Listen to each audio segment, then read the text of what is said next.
We did it. We did it. Yeah, John Stamos, we did it. I think that's how I go. Yeah, something. All right, you guys, live stream is up. I got my celebratory summertime last day of class gear on. City Bar opens at, I'm joking. I'm not joking. All right, what do y'all want to remember this? I know Wednesday might not have been more optimal, but I'm glad we got it out. I'm glad we got the information to you so that we can have all of today to clarify, talk about if there's any muscles of the upper extremity you need for me to re-explain. Remember, guys, it's all about direction of pull. As long as you could visually see how the muscles pull in those directions, that's the most important thing to understanding how muscles work. Origin, insertion, that's memorization, that's geography. Knowing an origin and insertion doesn't help to understand how some of them are obvious, but I think we've also talked about some that are kind of freaky that you just kind of have to be shown how they pull to be like, I see now how it pulls that way. And it had nothing to do with its Latin origins and insertions. Direction of pull will be applicable for 99, and when I say 99% of you, some of you eventually may be like, I want to sell real estate. Well, then maybe muscles direction of pull won't be as important, okay? But that's what, to me, is the most important thing for all of us, is how muscles pull, and specifically in directions of motion. Does it cross a joint? How does it cross a joint? That being said, any questions? Remember, there's a difference between what I can answer and what I can't answer. I can't answer, will I ask? I don't know, I haven't done the test yet. But I can answer, can you ask? I can answer that kind of stuff all day.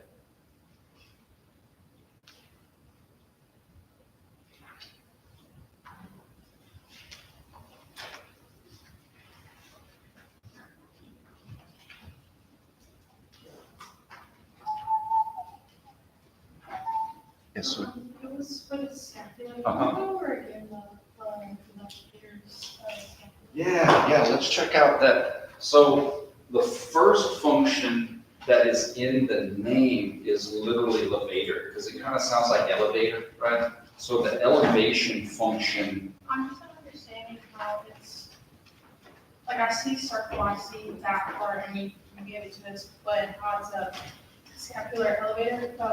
So you see the elevation pull. I see that, the downward. Not a problem, not a problem. Let me isolate that son of a gun, and then we'll talk about its downward rotation pull.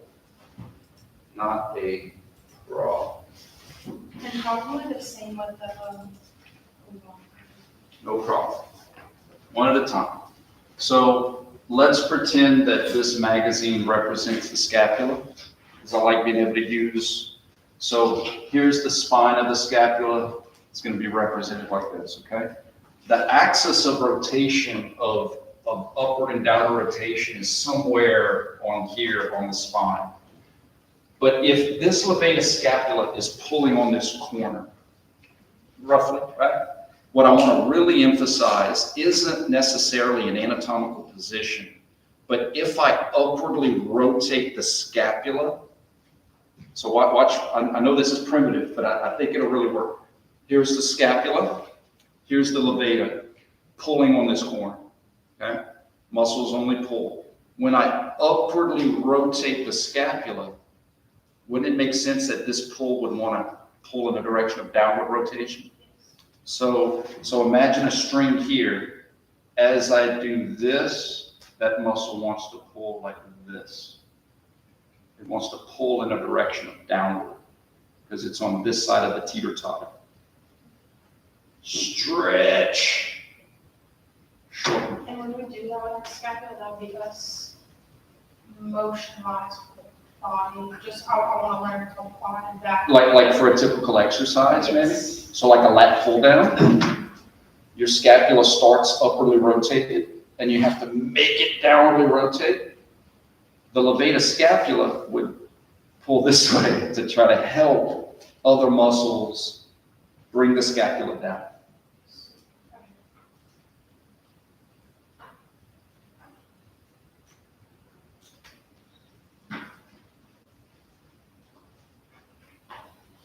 Let's see if I can find,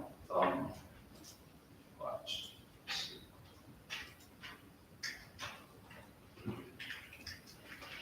See if I could find a position where it's already upwardly rotated. So remember that picture that I showed you guys that's on your, ooh, this is a good picture.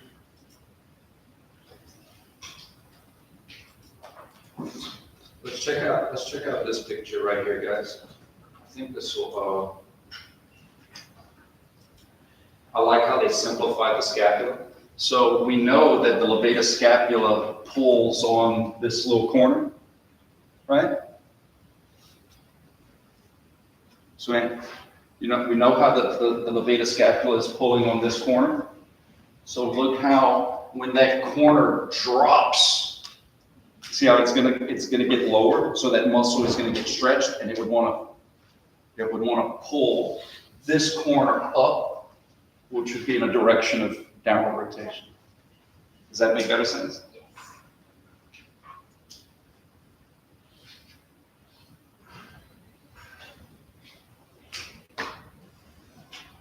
Yeah, so I like to look at it as a teeter-totter.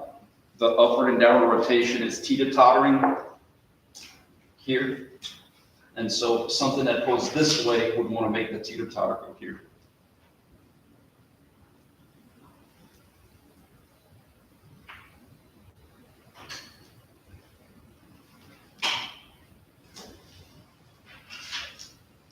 Very good question. Like I said, some of these are easy. Biceps break out, right? Some of them are a little freaky, especially when it looks at spins, rotations. Precedent, right sternocleidomastoid is trying to twist you to the left. Sometimes these things aren't.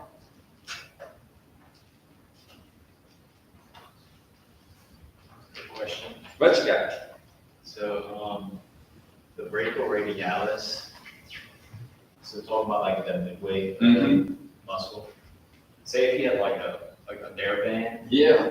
and you're trying to come here, does it stop working? Where's you have to first show me how the therapist will. Are you good? This. Okay. Does it stop going past midway? Well, so here's the way to look at it. You got your right. So I'm in quadrant 1, right? So I need yoink. Yoink. Theraband's trying to supinate. I need pronators. Theraband's still trying to supinate me. In quadrant 2, I still need pronators. Is my brachioradialis a pronator in quadrant 2? That's how you can walk yourself down that path to say, brachioradialis can help me here, but brachioradialis cannot help me here because the brachioradialis can push me into pronation when the theraband's trying to unwrap my radial. So for this exercise, it wouldn't be like a bat or a hammer. But this one, the theraband would be trying to supinate me the entire range of motion. So then you say, well, if the theraband's trying to supinate me through the entire range of motion, I would need pronators through the entire range of motion. And my brachioradialis is like, dude, I can totally help you, but I can only get you to the border. I can only get you to the border. I can't cross over and push you.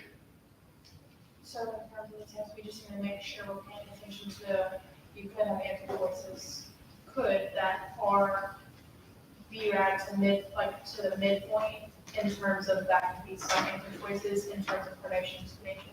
Yeah, for that exercise or for that question, Yes. it's I need pronators in quadrant 1, brachioradialis can help. I also need pronators in quadrant 2, brachioradialis can help. Like it literally can be that simple. I need pronators in quadrant 1, check. I need pronators in quadrant 2, uncheck. So I'm gonna have I think in class I used the term like we're gonna have our full-time and part-time workers, right? So I'm gonna have my full-time pronators in that example, teres quadratus, and then I'm gonna have a part-time muscle. And the brachioradialis is like, I can only work part-time as a pronator in quadrant 1. And I encourage you to rewatch that lecture because we used a lot of concept or verbiage where like, if it can be a pronator in quadrant 1, then it can't be a supinator in quadrant 1. And if it can be a supinator in quadrant 2, then it can't be a pronator in quadrant 2. And that's exactly what we talked about. That's exactly what I'm saying here. If it can be a supinator in quadrant 2, it can't be a pronator in quadrant 2, and I need pronators here in quadrant 2. So I can't use the brachioradialis to push my radial ulna joint when something's trying to supinate in quadrant 2. That is the only muscle that I'm holding you guys accountable for in terms of switching function. You have others in the body, but I'm only going to ask questions or a question about that one, just to introduce you, to make you try to study that concept. But these midway muscles, I think I talked to you about how the piriformis is a midway muscle that could switch its function from an external rotation pull. After you flex past a certain amount of degrees, now it's an internal rotation pull. So that's why externally rotating stretches it, but only when you have your hip flexed. That kind of stuff is going to be very useful for you guys, some of you to understand in grad school. But I'm only holding you accountable to the brachioradialis because I think that's kind of the easiest one to see switch in function based off of your position.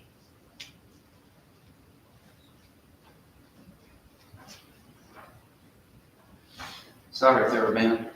I guess I need to get a stronger TheraBand. I mean, I'm pretty jacked.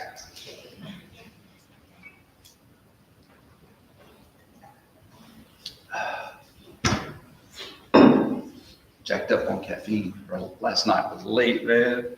Dude, for me, staying up like till midnight for the NFL draft, that's old man time for me. I'm not used to that. What we got? What about when you have like a barbell and you pull it up here? You did that 30-10, and there's a supination and pronation, correct? Yeah. So it would be the motion. The motion would be supination coming up, pronation going down. However, that's not to say, and I'm hoping this makes it easier. That doesn't necessarily mean you have to have supinators.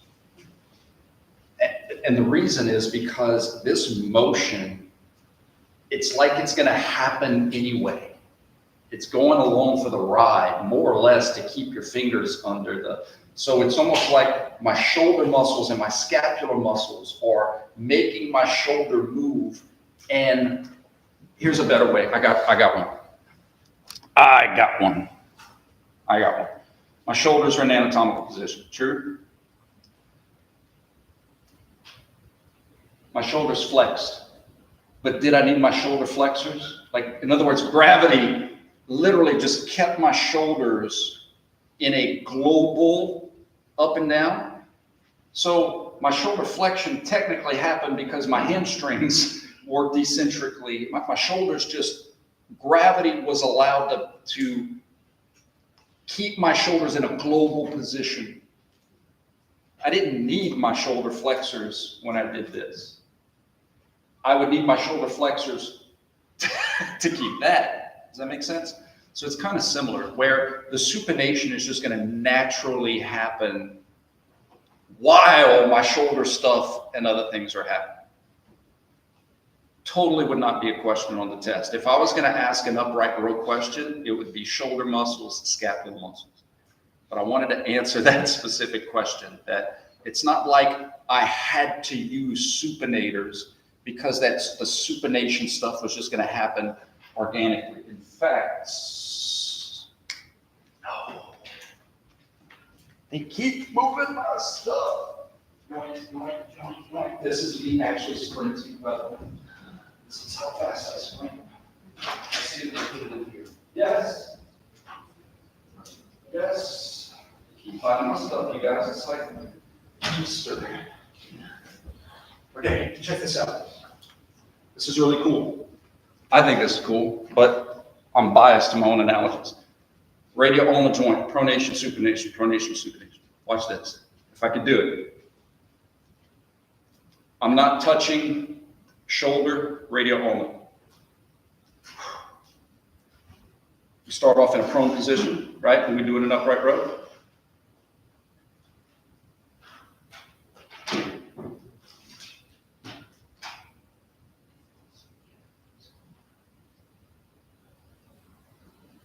Did you see it? It just happens. It happens organically as I move the shoulder and I maintain my grip.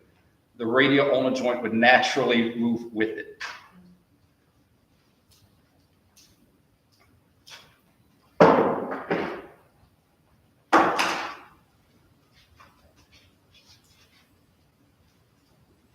What else we have?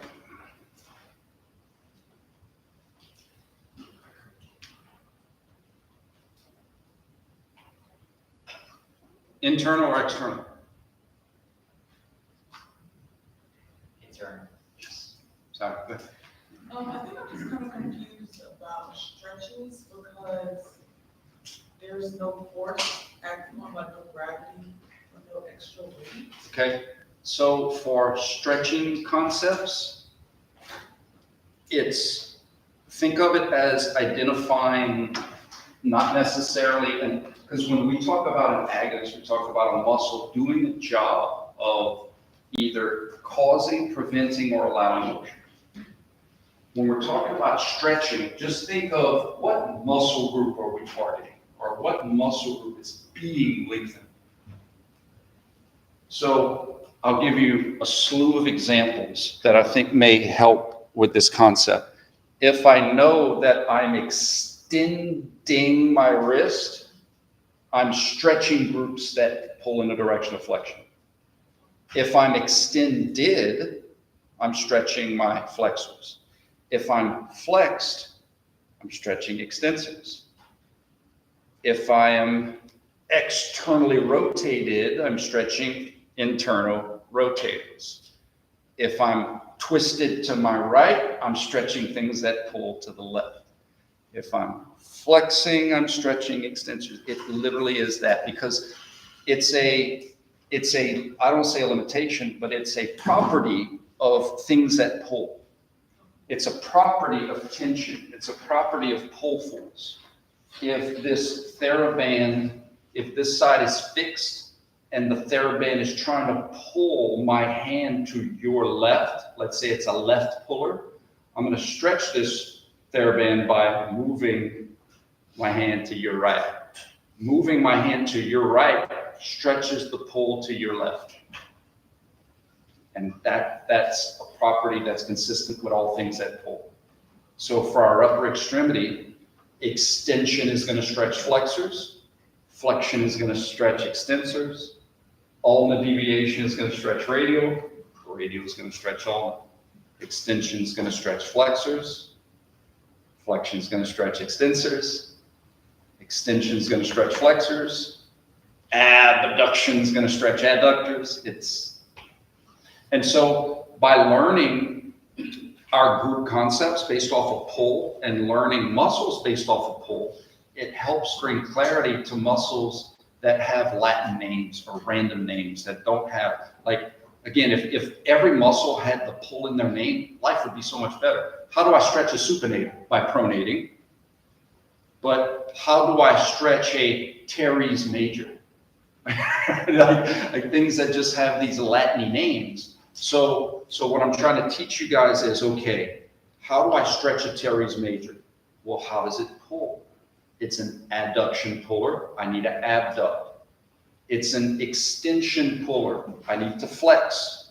It's an internal rotation puller. I need to externally rotate. It's a good question. Did that answer that? Yes. So for your if you're a circler,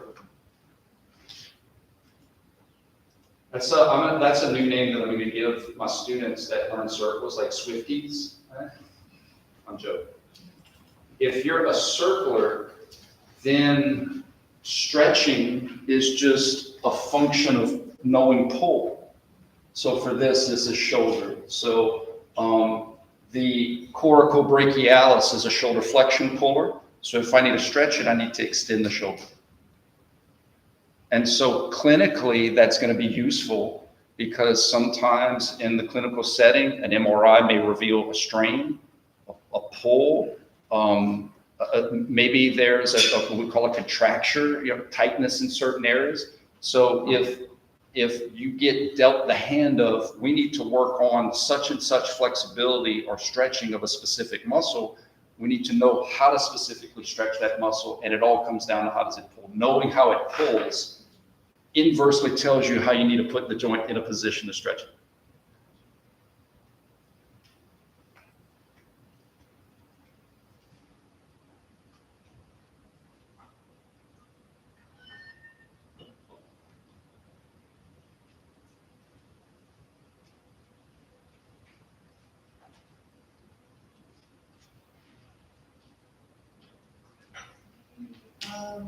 Mobility major. Yeah. I don't see like like how it retracts. Okay. Great question. I'll pull it up, but I just want to remind everybody, if we don't have enough time, that the old lectures or the lectures for this semester are all on my YouTube channel. And so if you're just like, I could use a re-explanation of this muscle, that muscle, whatever, just know that you have that in your back pocket. So let's go to the rhomboids, and I think this is one of the pictures that I used on the PDF. And of course, I'm going to use my handy dandy scapular representative. So this muscle, the rhomboids, plural, major, minor, or just for class, we're going to say rhomboids, is trying to bring the scapula closer to the spine. So that's why it's a retraction puller. Do we see that one? You see how it's trying to bring the scapula to the spine? Okay. In addition, those fibers also have, so remember in Unit 2, we talked about angles, right? So think of it, this is like a quadrant 2 pull. So in other words, it's not just pulling across, it's pulling up. So it's actually also trying to bring the scapula not just to the spine across, but to the spine up. Does that make sense? So that's why it's an elevation puller. And then the last one, I'm going to represent it just like we did the levator scapula. If the scapula upwardly rotates, I think it's a lot easier to see how it would want to pull in a direction of downward rotation. It's still pulling in a direction of downward.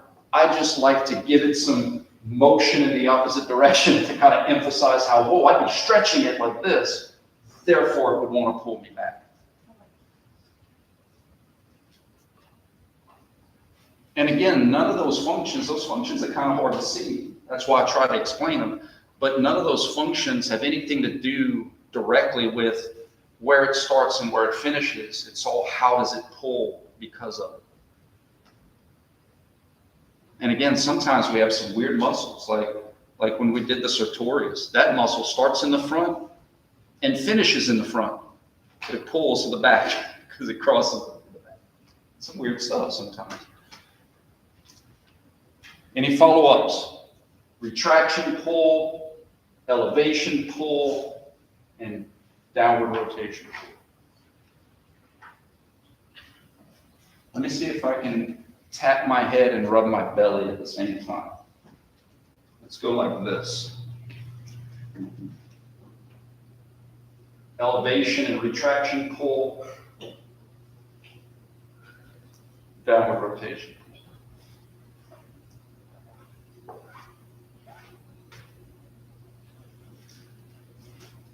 Do you guys remember how the obliques crisscrossed on the same side, like internal and external, crisscross applesauce? That's kind of how the lower trap does with the rhomboids. It crisscross. So in other words, the rhomboids are trying to do this, and the lower trap are trying to do that. And when I need retractors, they can cancel out each other's rotation and just kind of work to pull in that direction, which is kind of cool. Any other clarification? These are all great questions. I do not mind answering them, but I just want to remind you guys that you also have that fallback, that insurance policy of those old lectures, just in case you need to rewatch something. And not only that, I posted, well, you have on my YouTube channel the current lectures, but then I also posted old lectures, just in case you want to hear it or see it in a different setting.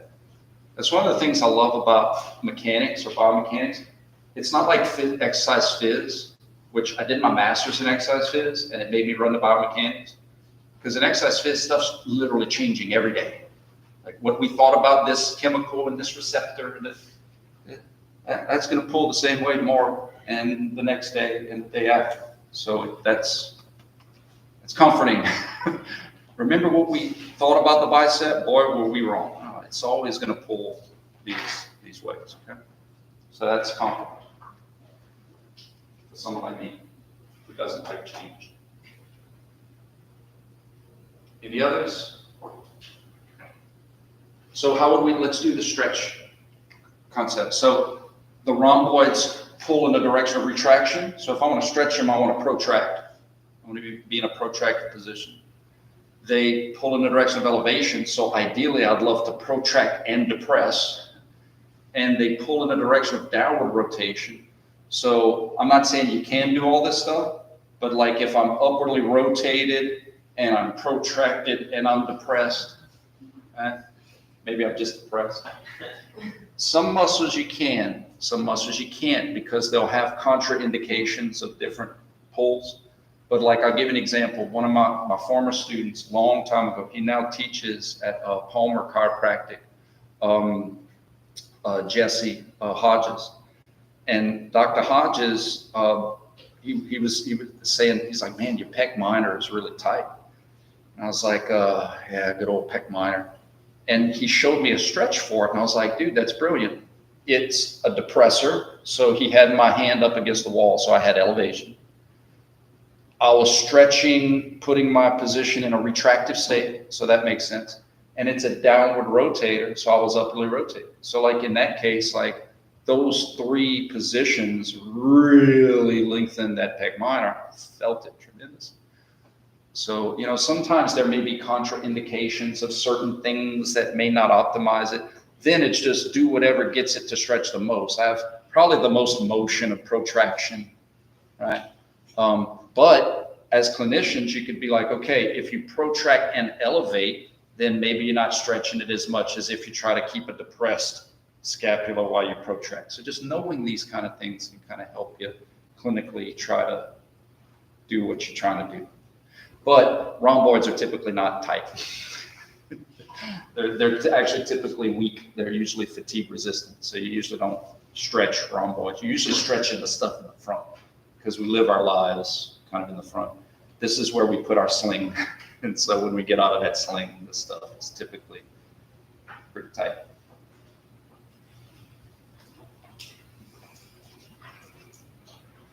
Any other muscles or questions?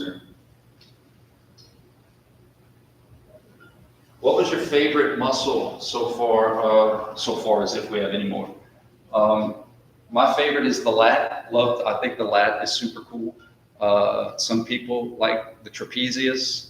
Is there any muscle that just kind of stood out that's like, that's really weird or cool? Or anybody have a favorite?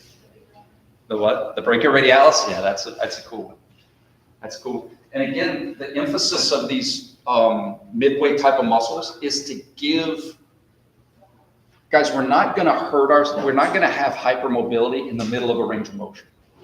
We're going to have hypermobility or excessive motion at the ends of the ranges of motion, right? my elbow is extended. If it goes any further, I might have a problem. So I think these midway muscles are cool because it gives us extra muscle to prevent hypermobility in both extremes, right? My rectus can help slow down my right transverse, and my rectus can help slow down my left transverse. I think that's kind of cool. That's the emphasis of these kind of midway muscles, is to give us help in both ends of extremes of range of motion. Yeah, B-rad is pretty rad. Trademark Ronnie Campbell, dad joke, 2024. Oh yeah, I got on video, so I think that's how it works. You guys have any study groups going on, or group me's, or Quizlets, or singlets? I don't know all the different words for it. Okay. I will emphasize this: function. Function. How do the muscles pull? And how do we stretch them based off of position?